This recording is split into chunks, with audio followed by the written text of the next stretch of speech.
So this is the Wednesday ride through Camp Pendleton on January the 8th.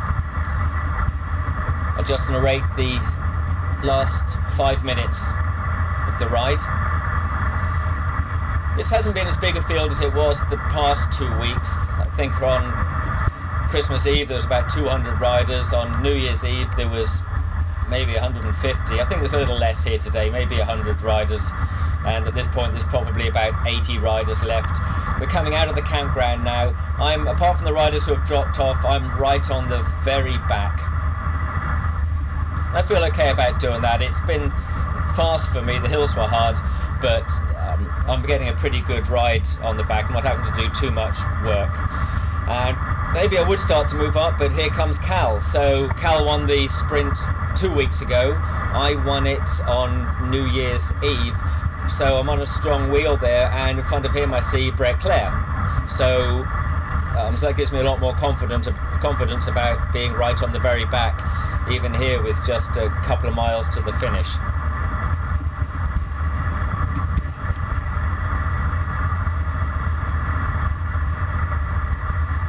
As we come up to the power plant here, I saw, and I think you can see in the video here, there'll be a flag, and that showed me that we actually had a tailwind in the sprint. So I had to rethink tactics a little bit, because it meant the sprint's going to be faster, the home straight effectively is going to be shorter, and also there's not such a disadvantage to be at the front. So that means the riders could be going early and the sprint could be long, so it's going to be harder from the back. Cal starts to move up there on the right. I don't go after him because it's looking a little tight, so I deliberately didn't follow him. I could see that Brett was still on the outside, so I hung around, still right at the very back.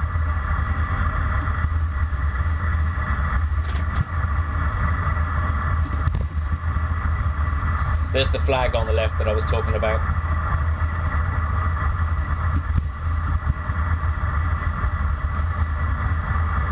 I find for me a good place to move up is as we're starting to go up over the bridge. It's a slight uphill, but that one's pretty good for me. I can often pass a bunch of people there, but I'm always looking to move up on someone else's wheel as they move up. It's kind of like a last resort to actually have to go out into the wind and move up on my own. So I'm constantly looking for other riders who I think is going to move.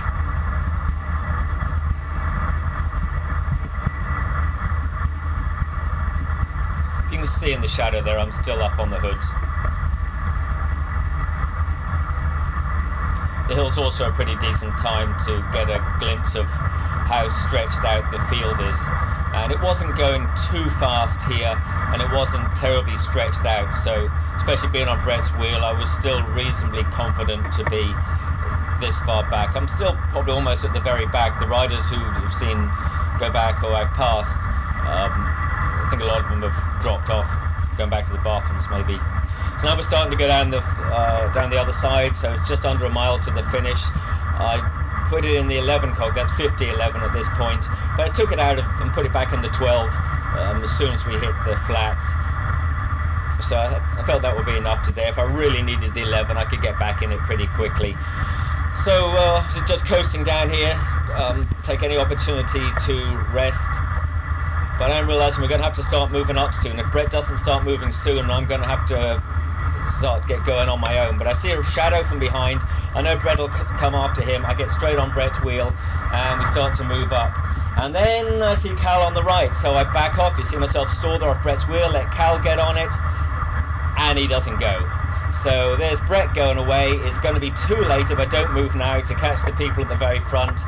A bit of a blunder, because now I'm having to close the gap which I opened, and you can see Brett's way up the front. I expend a lot of energy even getting back on the wheel that I was on, fatiguing myself out.